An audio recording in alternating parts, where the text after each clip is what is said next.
21 July no ID card no vote এই আন্দোলন যদি না হতো আজকে আপনারা কেউ ভোটার আইডেন্টিটি কার্ড পেতেন না।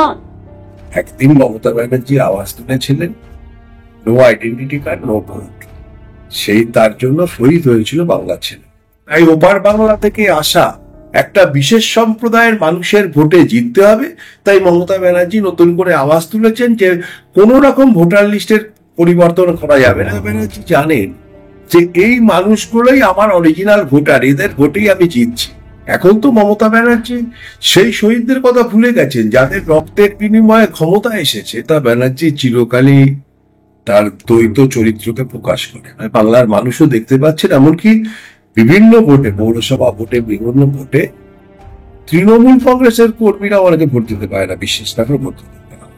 সেদিনের আন্দোলন করেছেন, আজকে বোঝা যায় সেদিনের আন্দোলনটা বাংলার মানুষের গণতন্ত্র প্রতিষ্ঠার আন্দোলন ছিল না।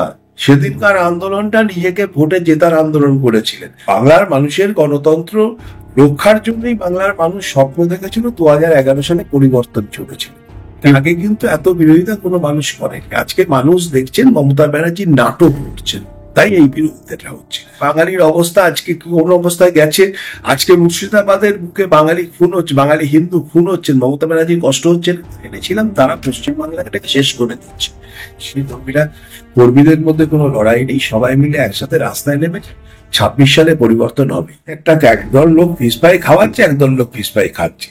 অভিষেক বন্দ্যোপাধ্যায় কখন আসছে, কখন দেশে থাকছে, কখন বিদেশে চিকিৎসার জন্য যাচ্ছে লোকে জানে না। পিসি সরে গেলে খাতের উপর থেকে অভিষেক ব্যানার্জি বলে কোনো মাল ভারতবর্ষে আছে বলে ওকে জানতো না, পিসির জন্য রয়েছে। ওকে নিয়ে আলোচনা করাটাই সময় নষ্ট, সময় নষ্ট করতে পারবো না। দিন মমতা ব্যানার্জি আওয়াজ তুলেছিলেন no identity card no vote, সেই তার জন্য শহীদ হয়েছিল বাংলা ছেলে। আজকে মমতা ব্যানার্জি সেই রাজত্বেই বিরোধী রাজনৈতিক দলরা তাদের মতামত প্রকাশ করতে পারছে না। নির্বাচনে রিগিং এর কথা সংবাদ মাধ্যম নয়, বাংলার মানুষও দেখতে পাচ্ছেন। এমনকি বিভিন্ন ভোটে, পৌরসভা ভোটে, বিভিন্ন ভোটে তৃণমূল কংগ্রেসের কর্মীরা অনেকে ভোট দিতে পারে না, বিশ্বাস না করে ভোট দিতে দেওয়া হয়। সুতরাং মমতা ব্যানার্জির রাজত্বে এই জিনিসটা চলছে। আজকে মমতা ব্যানার্জি তো আর 21শে জুলাইয়ের শহীদ দিবস হয় না, এখন তো বিজেপির বিরুদ্ধে গালাগাল দেওয়ার দিবস। এখন তো মমতা ব্যানার্জি সেই শহীদদের কথা ভুলে গেছেন যাদের রক্তের বিনিময়ে ক্ষমতা এসেছেন, তাদের কথা মমতা ব্যানার্জি ভুলে গেছেন। আজকে মমতা ব্যানার্জির রাজত্বে প্রতিদিন কোথাও না কোথাও খুন হচ্ছেন রাজনৈতিক কর্মীরা, আক্রান্ত হচ্ছে গ্রাম বাংলার গরিব সাধারণ মানুষজনেরা। তো মমতা ব্যানার্জি সেদিনের আন্দোলন করেছেন, আজকে বোঝা যায় সেদিনের আন্দোলনটা বাংলার মানুষের গণতন্ত্র প্রতিষ্ঠার আন্দোলন ছিল না। সেদিনকার আন্দোলনটা নিজেকে ভোটে জেতার আন্দোলন করেছিলেন। বাংলার মানুষের গণতন্ত্র রক্ষার জন্যই বাংলার মানুষ স্বপ্ন দেখেছিল 2011 সালে পরিবর্তন চলেছিল। কিন্তু আজকে বাংলার মানুষের গণতন্ত্র প্রতিদিন নিষ্পেষিত হচ্ছে, প্রতিদিন আক্রান্ত হচ্ছে বাংলার মাটিতে, বাংলার মানুষ দেখতে পাচ্ছে। তা মমতা ব্যানার্জি এখন সরকারে টিকে থাকার জন্য সত্যিকারের ভোট, মমতা ব্যানার্জি জানেন যে মানুষের ভোটে মমতা ব্যানার্জি জিতেছিলেন, আজকে সে মানুষ মমতা ব্যানার্জির পক্ষে নেই। তাই রোহিঙ্গাদের ভোটে জিততে হবে, তাই ওপার বাংলা থেকে আসা একটা বিশেষ সম্প্রদায়ের মানুষের ভোটে জিততে হবে। তাই মমতা ব্যানার্জি নতুন করে আওয়াজ তুলেছেন যে কোনো রকম ভোটার লিস্টের পরিবর্তন করা যাবে না। কোনো রকম ভাবে যারা ভারতবর্ষের নাগরিকই নয়, বেআইনি অনুপ্রবেশকারীদের ভোটে উনি যেতেন বলে উনি এর বিরোধিতা করছেন। উনি গণতন্ত্র বাঁচানোর জন্য করছেন না, নির্বাচনে জিতে আরো কিছু চুরি করতে পারবো তার জন্য উনি এটা করছেন। ব্যাপারটা ঘটেছে একটা সময় আন্দোলনটা ওখানে করতে গিয়ে যেভাবে মানুষের যাতায়াতের হচ্ছে, কিছু মানুষ যারা রাজনৈতিক কর্মী নন হয়তো বা যারা সাধারণ মানুষ, তাদের এই দিনটাতে অফিস যাতায়াতের জন্য যে সমস্যা হয়, তারা এর বিরুদ্ধে আওয়াজ তুলছেন এবং সেই আওয়াজটার বিরুদ্ধে হাইকোর্ট একটা অর্ডার দিয়েছেন। সেটা হাইকোর্টের অর্ডার দিয়েছেন। যে মানুষদের অসুবিধে হচ্ছে, যে মানুষরা অসুবিধে ফিল করছেন, তারা এখানে দাঁড়িয়ে তার বিরোধিতা করছেন। এটা রাজনৈতিক দলের কর্মী হিসেবে আমার এই বিষয়টা কিছু বলার নেই, এটা সাধারণ মানুষের মতামত। হাইকোর্ট তাদের কথা মেনে নিয়ে একটা রায় দিয়েছে। আজকে আজকে তো আর 21শে জুলাইয়ের সে ঘটনা নেই। 21শে জুলাইয়ের শহীদ স্মরণে হচ্ছে না, তা আন্দোলনটা অন্য জায়গায় সরিয়ে নিয়ে কোথাও যদি করেন, সেটা হাইকোর্ট বুঝবে, সেটা হাইকোর্ট ঠিক করবে এবং সেটা নিয়ে মমতা ব্যানার্জি এর আগে কিন্তু এত বিরোধিতা কোনো মানুষ করেনি। আজকে মানুষ দেখছেন মমতা ব্যানার্জি নাটক করছেন, তাই এই বিরোধিতাটা হচ্ছে। মমতা ব্যানার্জির রাজত্বে মমতা ব্যানার্জি শহীদদের স্মরণ করতে যাচ্ছেন, আর মমতা ব্যানার্জির রাজত্বে ডাক্তার মহিলা হসপিটালের মধ্যে ধর্ষিতা হয়ে হচ্ছেন। মমতা ব্যানার্জির রাজত্বে গণতন্ত্র রক্ষা করার জন্য আন্দোলনের আমার লোকেরা খুন হচ্ছেন। তাই মমতা ব্যানার্জির প্রতি মানুষের ক্ষোভটা এত বেড়ে গেছে যে মানুষ মমতা ব্যানার্জির এই মিটিংটাকে আর সহ্য করতে পারছে না, তাই বিরোধিতা শুরু। মমতা ব্যানার্জি শুধু এটা তো আছেই, অস্মিতার কার্ড তুলে দিয়ে এইসব প্রোগ্রামে করানোর চেষ্টা তো করছে। তার সঙ্গে যেটা আছে, শুনুন, সারা ভারতবর্ষের বিভিন্ন রাজ্যে প্রচুর প্রতিষ্ঠিত বাঙালি আছেন, প্রচুর বাঙালি ব্যবসায়ী বিভিন্ন রাজ্যে বাস করছেন, তাদের কোনো সমস্যা হচ্ছে না।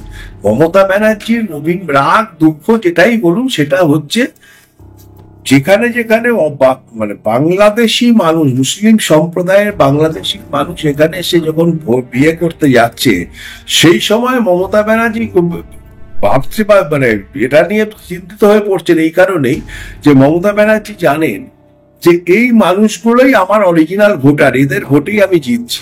তাই এদের ভোটটাকে বাঁচিয়ে রাখতে গেলে পরে বাঁচিয়ে রাখতে হবে বলে মমতা ব্যানার্জি বাঙালি অস্মিতার কথা তুলছেন। মমতা ব্যানার্জি যদি বাঙালি অস্মিতার কথা তোলেন, শুনুন, এই কদিন আগেই আমাদের এই জেলাতেই, এই ব্যারাকপুর লোকসভা কেন্দ্রের গারুলিয়াতে হিন্দু মুসলমানের ঘটনা ঘটে। যারা মারল হিন্দুরা প্রত্যেকটা বাঙালি, যারা আক্রমণ করেছে তারা হচ্ছে বিহারি মুসলিম। মমতা ব্যানার্জি এখানে কিছু দেখছেন না যে বাঙালি আক্রান্ত হচ্ছে?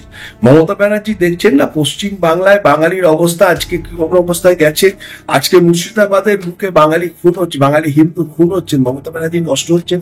মমতা ব্যানার্জি তা নয়, মমতা ব্যানার্জি এটাকে নিয়ে বাঙালি অস্মিতার কথা বলে বাংলায় হারিয়ে যাওয়া ভোটারটাকে ফিরিয়ে আনার চেষ্টা করছেন একদিকে, আর একদিকে হচ্ছে মুসলমান সম্প্রদায়ের মানুষকে দেখানো, তুমি চুরি করো, ডাকাতি করো, যাই করো, আমি তোমার সঙ্গে আছি, তোমার কথা না। বিজেপি একটি মাত্র রাজনৈতিক দল, একটা নির্দিষ্ট সিস্টেমের মধ্যে দিয়ে তার সভাপতি নির্বাচিত হয়। এটা অন্য রাজনৈতিক দলের মতন পিসি চিরকালের জন্য প্রেসিডেন্ট, চেয়ারম্যান, আবার কোনো জায়গায় লালু প্রসাদ যাদব যতদিন বেঁচে থাকবেন প্রেসিডেন্ট, এইরকম রাজনৈতিক দল নয়। এই রাজনৈতিক দলটা প্রত্যেকটা নির্দিষ্ট সময়ের পরে গণতান্ত্রিক পদ্ধতিতে নির্বাচিত হয়ে আসে। তাই আজকে সমস্ত পদ্ধতিটা তৈরি করতে একটা সময় লাগে, কারণ একটা মেম্বারশিপ তৈরি করা থেকে শুরু করে পরপর যে স্টেপ আছে সেটা তৈরি করতে করতে আমাদের এখানে হয়তো একটু সময় লেগেছে। শ্রমিক পর্যায়ের প্রেসিডেন্ট হয়েছে। আজকে পশ্চিমবাংলার মানুষ তৈরি হয়ে আছেন যে পশ্চিমবাংলায় পরিবর্তন একটা আনতে হবে, কারণ পশ্চিমবাংলার বুকে দাঁড়িয়ে বামফ্রন্ট সরকারের বিরোধিতা করা আমরা মানুষ দেখেছি। আজকে বামফ্রন্টকে সরিয়ে দিয়ে যাদের ক্ষমতা এনেছিলাম তারা পশ্চিমবাংলাটাকে শেষ করে দিচ্ছে। সেই জায়গায় পরিবর্তন আনতে হবে, মানুষ তৈরি হয়ে রয়েছে। সেই মানুষই আজকে শ্রমিক ভট্টাচার্যের মতন একজন শিক্ষিত ভালো বক্তা, সুবক্তা এবং দীর্ঘদিনের ভারতীয় জনতা পার্টির নেতা কর্মীরা, তিনি যেমন একদিকে আমাদের নেতৃত্ব দিচ্ছেন, আরেকদিকে লড়াকু বিরোধী দলনেতা শুভেন্দু অধিকারীর মতন মানুষ আছেন, দিলীপ দার মতন মানুষ আছেন, সবাই মিলে রাস্তায় নেমেছেন। বিজেপি কর্মীদের মধ্যে কোনো লড়াই নেই, সবাই মিলে একসাথে রাস্তায় নেমেছেন। 26 সালে পরিবর্তন হবে। দিলীপ ঘোষরা পুরোনো দিনের মানুষজন, তার দল ছাড়বেন কেন? বিজেপিকে একদিন অব্দি নিয়ে আসার পিছনে দিলীপ ঘোষদের অবদান আছে, সুতরাং দিলীপ ঘোষ দল ছাড়বে কেন? এটা হবে কেন? এখন তো তৃণমূল কংগ্রেস কোনো রাজনীতি করার জন্য লোকে করে না, জমি দখলের জন্য করে, তোলাবাজির জন্য করে। তাই তোলাবাজির জায়গা দখল করার জন্য এই লড়াই। তো এখন তৃণমূল কংগ্রেসের কর্মী মানেই সে খুনি,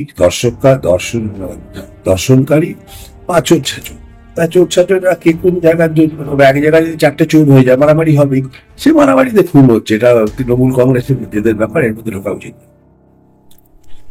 মমতার বাঙালি অস্মিতার অস্ত্র ধারালো করতে ময়দানে সিপিএম, ভোট কেটে বারবার তৃণমূলের সুবিধা, ইতিহাস ক্ষমা করবে তো? না, মমতাকে সিপিএম কে বাঁচিয়ে রাখছে মমতাকে বাঁচিয়ে রাখছে সিপিএম।